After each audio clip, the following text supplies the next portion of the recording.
Hi, this is Scott Hanselman, and I want to take a second to talk to you about some of the new features in Visual Studio 2012 and ASP.NET 4.5. In this video, bundling and optimization. Bundling is a new feature in ASP.NET that allows you to bundle up, literally, some of the resources that you might want to download from your application.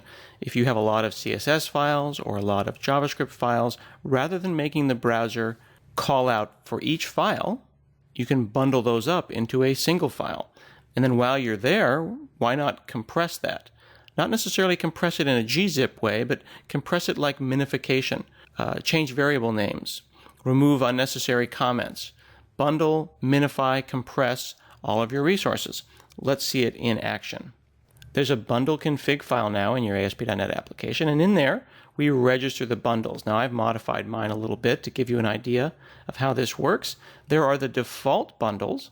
That'll go and take all the JavaScript files, bundle them up. Let's take a look at how that works.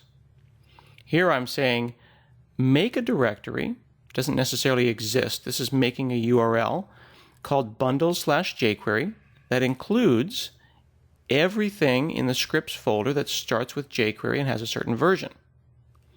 I make a separate bundle for jQuery validation and pull just these two files in. I do the same thing with style bundles. Here I'm saying all of my CSS, my base CSS, everything that is requested from content, theme, base, CSS, bundled and compressed in this order. You can make these bundles any way that you like. You control the ordering. Here I've added a couple bundles of my own. I made one called /scripts/magic. And I wanted to take anything with a JS extension out of the bundle folder. So here in scripts, I made a folder called bundle and I put in two JavaScript files. Here's one. It's got some comments in it. Here's the other. Now if I run my application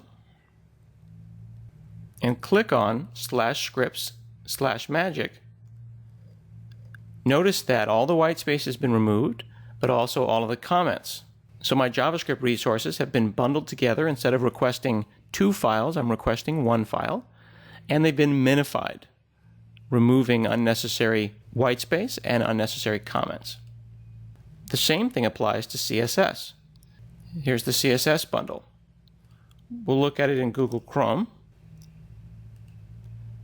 The CSS has been compressed, bundled together, but it's still valid CSS. This is all automatic. Let's take a look at how we render these links. I'll go to the layout for this application. I've got styles.render and scripts.render. That will automatically do the right thing. Let's take a look at the result. Do a view source. You can see that for debug mode, it doesn't minify or bundle. So styles.render outputs a number of links. We'll switch it into release mode and go to our web config.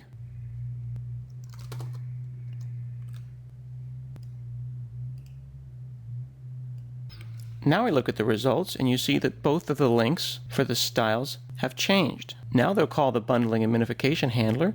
We've also included a unique hash at the end so that if your CSS files change, you automatically get those updated files. We'll handle the cache cracking for you.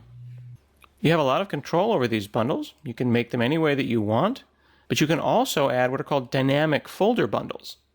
So this allows you to apply your own transforms.